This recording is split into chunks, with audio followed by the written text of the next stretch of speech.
a obra Les Demoiselles d'Avignon, ou As Senhoritas de Avignon. Nesse período, Picasso já começa a ganhar visibilidade e dinheiro, e algumas obras são icônicas, tanto para a carreira do artista quanto para a própria história da arte. E veremos algumas. Com todas essas questões em mente, uma grande bagagem fundamentada em sua trajetória desde criança, Picasso, aos 20 e poucos anos, inicia um processo de criação que duraria mais de 9 meses, com 809 estudos prévios, que foram se modificando aqui e ali, até que finalmente se transformaram em outra coisa. E em 1907 concluiu, ou quase, a obra Les Demoiselles d'Avignon, ou As Senhoritas de Avignon. Uma obra bem grande, quase quadrada. Olhe bem para ela, observe cada detalhe. Veja as cores, as formas. Que figuras são essas? Dá para identificar? Quantas são? Quem são? Impactou você? Imagine em 1907.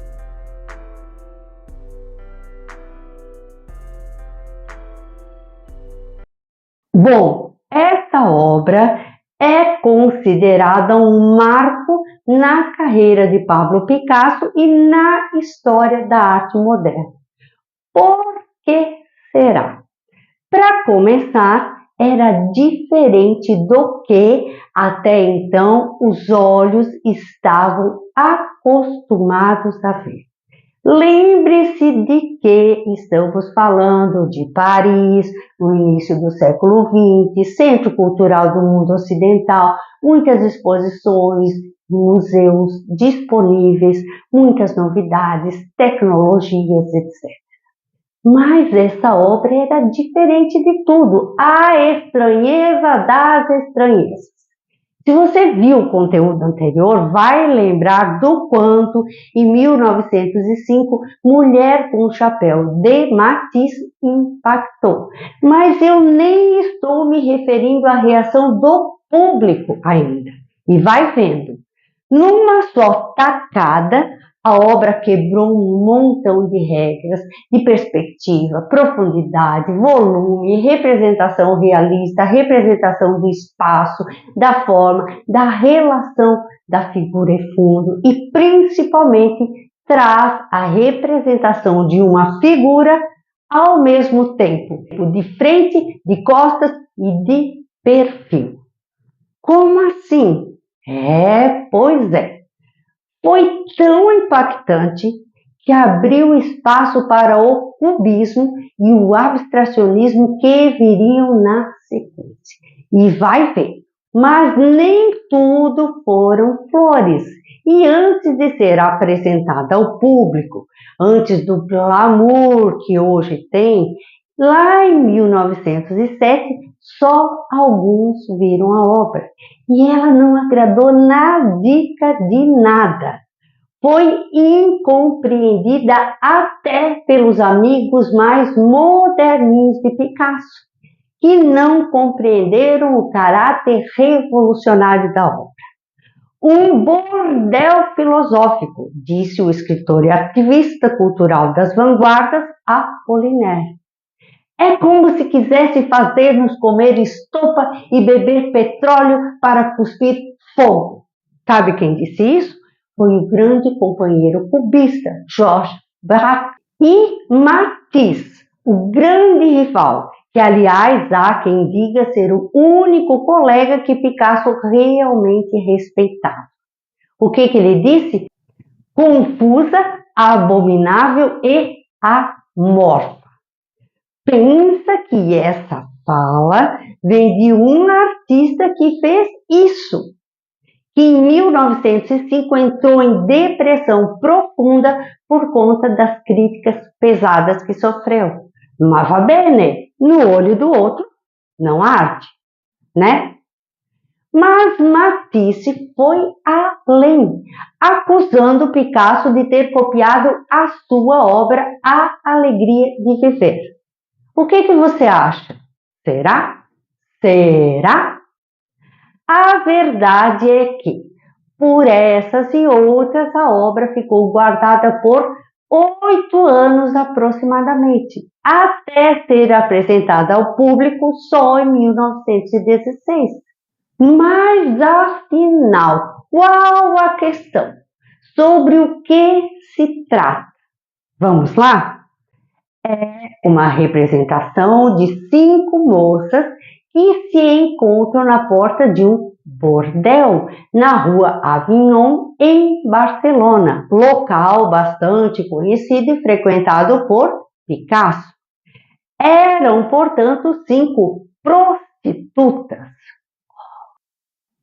o que também, de alguma forma, remetia ao medo das doenças sexualmente transmissíveis, especialmente a sífilis, que matava brutalmente. Então já podemos imaginar o quão indigesto foi essa abordagem. Muitos artistas contraíram e morreram de sífilis, como Edouard Manet, Toulouse-Lautrec, Theo Van Gogh, irmão do pintor Vincent Van Gogh, e tantos outros. Não havia cura. Essas moças estão em poses sensuais, provocantes e libidinosas, o que por si só já era chocante para 1907. Pois bem, essas moças estão nuas e estilizadas, diferentes dessa obra, O Banho Turco de Ankara, com nus femininos, porém realistas. Aí, tudo certo. E é bom lembrar que banho não era uma prática europeia muito comum. Então, essa obra tem influências culturais diferentes, exóticas, como árabes, orientais, etc. Na verdade, o que teria chocado tanto não foi o nu em si, porque já existiam muitas obras com nus desde a antiguidade. Tudo bem, tudo certo, desde que o artista usasse alguma estratagema para escamotear, como alguma temática religiosa, mitológica, tipo deusa disso, Vênus daquilo, e aí tudo bem. Mas assim, de uma forma descarada, sem cerimônia, ainda mais com essas formas estilizadas, geometrizadas, com máscaras, foi meio que demais. Sim, porque as 3 figuras laterais têm os rostos em forma de máscaras, diferentes das 2 figuras centrais. E por que será? Viu que uma delas está de costas, enquanto a cabeça está de frente, meio que a la exorcista? Assustador. Essas máscaras foram provavelmente influências da exposição africana que ocorreu em Paris em 1905 e de peças africanas expostas em museus com formas simplificadas e linhas marcadas. Então, a obra mistura o primitivismo e o satanismo. Preciso abrir um parênteses muito importante aqui, porque nós mencionamos essa exposição de arte africana e o interesse dos artistas pelo tema, por manifestações culturais ditas primitivas, e não só nas artes plásticas. Para ilustrar a situação espinhosa, eu gostaria de citar um exemplo na música. Havia um compositor russo chamado Igor Stravinsky, amigo de Picasso, que também estava nessa pegada. Ele compôs uma peça chamada A Sagração da Primavera, que trata da Rússia pagã, com cenas de adoração à terra, sacrifício, ritmos marcados, uma dinâmica poderosa, cenário primitivo, balé coreografado por nada mais, nada menos que Václav Nijinsky. e foi apresentada em 1913 em Paris. Veja um trechinho.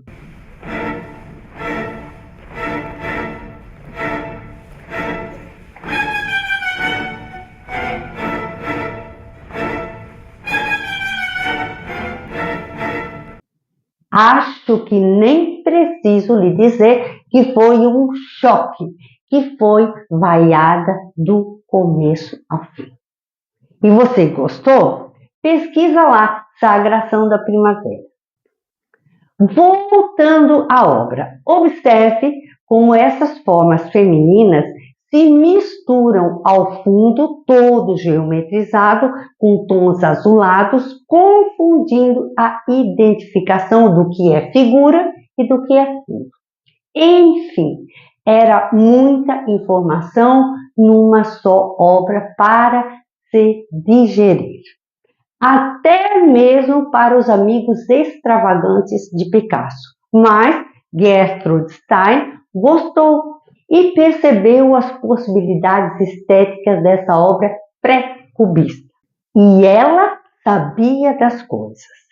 Ver uma natureza morta com frutas aí bem à frente pode ter sido uma homenagem ao grande e respeitado pintor Paul Cézanne, que havia falecido em 1906 e fez muitos estudos de natureza morta já nessa pegada da desconstrução da forma. Viu como muitas obras ou mesmo atitudes são rejeitadas quando aparentemente estão à frente do seu tempo e recebem o reconhecimento merecido bem tardiamente, em geral póstumamente, como ocorreu com Vincent van Gogh, por exemplo? Isso acontece muito. Quando a obra As Senhoritas de Avignon finalmente foi apresentada ao público, recebeu reações como horrível, chocante, monstruosa. Pois é, só que hoje estamos aqui olhando para ela, nos aventurando a explorá-la um pouquinho, falando sobre ela. E o que isso significa? E atenção, a questão aqui não é sobre feio ou bonito, sobre agradar ou não o olhar, sobre contemplação artística, e sim sobre novos caminhos, sobre explorar possibilidades, ultrapassar limites, se aventurar, investigar o que há do outro lado. Ousadia, coragem, atrevimento, criatividade. É sobre revolução artística. Capite?